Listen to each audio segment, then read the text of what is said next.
Hey guys, अगर आप SSC GD की तैयारी कर रहे हैं और सही में सिलेक्शन लेना चाहते हैं तो ये सीरीज आपके लिए मोस्ट इंपॉर्टेंट सीरीज होने वाली है, क्योंकि इस सीरीज में मैं आपको न केवल पूरा सिलेबस रिवाइज कराऊंगा, उसके साथ साथ आपको बेस्ट प्रीवियस ईयर क्वेश्चन भी कराऊंगा। और आपको पता है एसएससी के एग्जाम में प्रीवियस ईयर क्वेश्चन की क्या वैल्यू होती है, तो मैं टाइप वाइज आपको सारी टाइप क्लियर करवा दूंगा प्रीवियस ईयर क्वेश्चन लेके।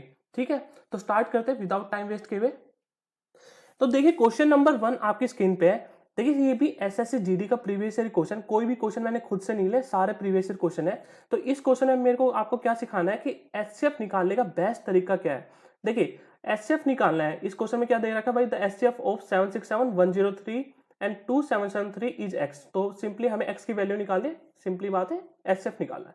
तो देखिए इसमें आप क्या करेंगे, तो जो उन दो नंबरों को लेंगे हम जिनका डिफरेंस कम है। देखिए यहाँ पे हम अगर लें 1000 के अराउंड है, ये 2000 के अराउंड है, तो इनका डिफरेंस 1700 के करीब है, तो ये डिफरेंस काफी ज्यादा है। इन दोनों में डिफरेंस काफी कम है, तो इन दोनों के लेंगे हम और इनका डिफरेंस ले लेंगे। तो 103 और 767 का डिफरेंस कितना होगा, 13, ये आ गया आपका 6, यहाँ पे 9 3 और 2, 236। जो ये हमारा डिफरेंस आया है ये ही क्या तो एचसीएफ होगा हमारा। ठीक है, अगर ये नहीं होगा तो इसका कोई फैक्टर होगा। ठीक है, तो अब बताइए मेरे को, मतलब इन डिफरेंस सबसे बड़ा लेना है हमें, ठीक है, जो फैक्टर। तो अब बताइए मेरे को 236 ये इस सम का एचसीएफ हो सकता है? नहीं हो सकता। क्यों नहीं हो सकता भाई, एक बात समझिए, क्योंकि 236 अगर एचसीएफ है तो इसकी टेबल में सब आने चाहिए भाई, 76 भी आना चाहिए, और ये इवन नंबर है, तो इवन नंबर से आप मान लो इसको मल्टीप्लाई भी करोगे तो हमेशा इवन आएगा, और ये सारे ओड नंबर है तो ये तो आ नहीं सकता। तो हम क्या करेंगे, और फैक्टर करेंगे इसका। तो फैक्टर करने के लिए 2 कॉमन कर लेते हैं, तो ये क्या बचा 118। ये भी हमारा क्या है, इवन है, तो इसकी टेबल में तो ये आएंगे नहीं, तो इसको भी एक 2 और निकाल लेते हैं। तो ये कितना है 59। 59 की टेबल में आप देखेंगे ये सब आ जाएंगे, तो 59 हमारा एचसीएफ हो जाएगा। ठीक है, तो सिंपली आज के बाद क्या याद करेंगे, जो भी कोई नंबर है उनका जो डिफरेंस है क्या तो वो एचसीएफ होगा या फिर उसका कोई फैक्टर होगा, जो हाईएस्ट फैक्टर है वो होगा। तो यहाँ पे 59 आ रहा है, तो हमारा आंसर क्या आ जाएगा, सेकंड 55 और 60 के बीच में हमारा एचसीएफ आएगा। तो चलिए नेक्स्ट क्वेश्चन देखते हैं। चलिए आप खुद से ट्राई करके देखें, वीडियो पोज करके मैं आपको कराता हूं। क्या कह रखा है, ए टेक्स 10 डेज मोर। ठीक है, ए लेता है मान लो बी से, ये एक्स ले रहा है, ये एक्स प्लस 10 ले रहा है। ठीक है, they both do both the work in 5 days. ठीक है, और कितना काम कर देते हैं, 8/15 पार्ट ऑफ द वर्क ये कर देते हैं। How many long will complete the whole work.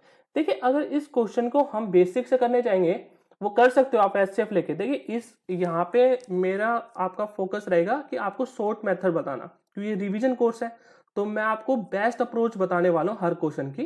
ठीक है, तो यहाँ पे देखिए इस टाइप के क्वेश्चन हम कर सकते हैं ऑप्शन से। यहाँ पे क्या कह रहा है भाई, ए एंड बी अगर 5 दिन काम करते हैं तो कितना पार्ट कर देते हैं, 8/15।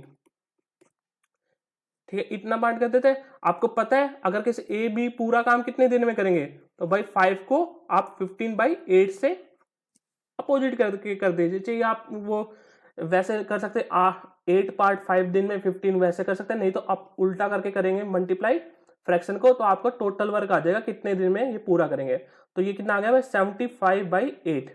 तो ए एंड बी दोनों मिलके कितने दिन में काम करते हैं, 75/8 डेज में पूरा काम कंप्लीट करते हैं। ठीक है, यहां तक आ गया समझ में।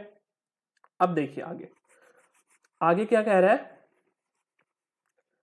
अब आते हैं हम अपने ऑप्शन पे। तो ऑप्शन में क्या कहेंगे भाई, how long will be complete the काम अलोन। तो अगर बी किसी यहाँ पे हमारा 15 दिन में काम कर रहा है, ठीक है, बी हमारा 15 दिन में काम कर रहा है, तो पहली लाइन के अकॉर्डिंग ए कितने दिन में काम करेगा भाई, ए टेक्स 10 मोर डेज, तो ए कितने दिन में करेगा 25 डेज। अब ये एक केस हो गया हमारा। ठीक है, तो इस केस को हम सोल्व करके देखेंगे। इस केस में सोल्व करेंगे तो कितना आएगा भाई, 75 यूनिट हमने क्या मान लिया, टोटल इन दोनों कैल्शियम टोटल मान लेते हैं, तो 75 यूनिट हमारा टोटल वर्क हो गया। और यहाँ पे क्या होगा कि भाई एफिशिएंसी क्या है इसकी 3, एक दिन में 3 काम करता है, और ये भाई 15 पे जाएगा ना, 15 5 75 और 25 दिए 75, तो ये कैसे बी 5 यूनिट काम करता है और ए 3 यूनिट काम करता है एक दिन में, तो टोटल वर्क कितने दिन में करेंगे 75/8।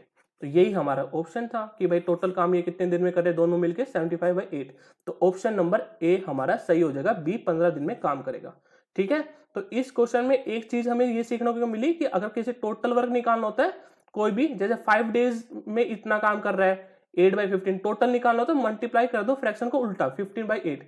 ठीक है, दिमाग लगाने की जरूरत नहीं है, अगर कुछ चीजें याद भी कर लोगे तो फायदा रहती है। ठीक है, वैसे तो आपको पता ही होगा कैसे आया है, सिंपली आपने मैथ यूज कर रखा है। चलिए अगला क्वेश्चन देखते हैं। चलिए ये क्वेश्चन तो बिल्कुल इजी है, आप खुद से भी कर सकते हैं, मैं एक बार बता देता हूं। The ratio of acid and water is, एक किसी the ratio of acid and water in solution, एक सॉल्यूशन है उसमें रेशियो एसिड और वाटर का सॉल्यूशन, भाई एक है रेशियो उसमें एसिड और वाटर। ठीक है, चलिए करवा ही देता हूं, उसका रेशियो क्या है 1:5। और दूसरा बी सॉल्यूशन है उसमें क्या रेशियो दे रखा है 2:7। ठीक है, अब कह रहा है if equal quantity of the both the solution are mixed then the final ratio of acid and water. तो इसमें क्या कर रहा है कि दोनों जो की क्वांटिटी है ना वो इक्वल करनी है हमें। ठीक है, इसको मिक्सचर एलिगेशन से कर सकते हैं, पर ये क्वेश्चन इजीली फ्रैक्शन से हो जाएगा। तो देखिए टोटल क्वांटिटी इसकी कितनी होगी भाई 6 यूनिट, और इसकी यूनिट कितनी होगी 9 यूनिट। अब हमें इन दोनों को इक्वल करना है, ए और बी सॉल्यूशन इक्वल होना चाहिए। तो यहां पे इक्वल करने के लिए क्या करूंगा भाई, मैं इसको मल्टीप्लाई कर दूंगा 3 से,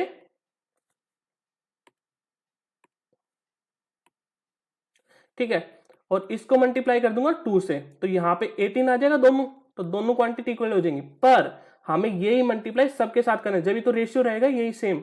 तो यहाँ पे कितना आएगा भाई 3, और यहाँ पे भी 3, मतलब पूरी आप इक्वेशन को मल्टीप्लाई करना है ना कि एक को। तो यहाँ पे 2, यहाँ पे 2।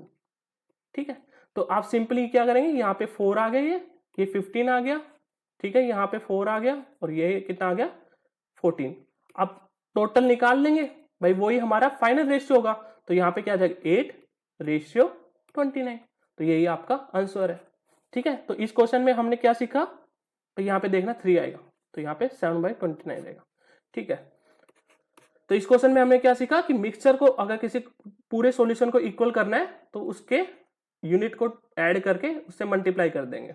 ठीक है, नेक्स्ट क्वेश्चन देखें। ठीक है, आसान आसान क्वेश्चन है बिल्कुल ही, बस मेरे को टाइप क्लियर करवानी है आपके, पूरा रिवीजन हो जाए ताकि। नेक्स्ट क्वेश्चन देखते हैं। चलिए ये क्वेश्चन देखिए जल्दी से। What is the compound interest on a sum of 1,25,000 एट 15% annum for 2 years if the interest is compound 8 monthly। देखिए इस टाइप के क्वेश्चन में घबराने की जरूरत नहीं है पहले तो। ठीक है, हर क्वेश्चन को डाटा के अकॉर्डिंग एडजस्ट कर लीजिए। कैसे, देखिए यहाँ पे पहले इसको देखिए, पहले हमें रेट चाहिए भाई, कंपाउंड इंटरेस्ट निकालने के लिए हमें क्या चाहिए, रेट चाहिए हमें। ठीक है, ईयर चाहिए हमें, 2 चीजें चाहिए, और प्रिंसिपल हमें दे रखा है। ठीक है, तो ये 3 चीजें हैं चाहिए हमें, तो इनको क्वेश्चन के अकॉर्डिंग एडजस्ट कर लो। यहाँ पे क्या कह रहा है 15% पर एनम है, पर यहाँ पे क्या कह रहा है भाई हर 8 मंथ का कह रहा है ये तो।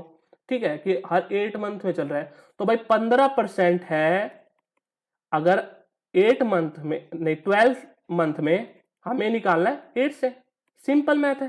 ठीक है भाई 12, ये पर एनम का मतलब यही तो हुआ कि 12 मंथ में कितना है, तो यहाँ पे पर अपना रेट क्या जाएगा जो क्वेश्चन के अकॉर्डिंग। तो यहाँ पे 2 से डिवाइड, 4 2 पे और 4 3, और ये कितना आ गया 5, और ये गया 10, तो 10% हमारा रेट आ गया इसके अकॉर्डिंग। ये तो हमारा रेट हो गया, तो एक चीज हो गई हमारी क्लियर।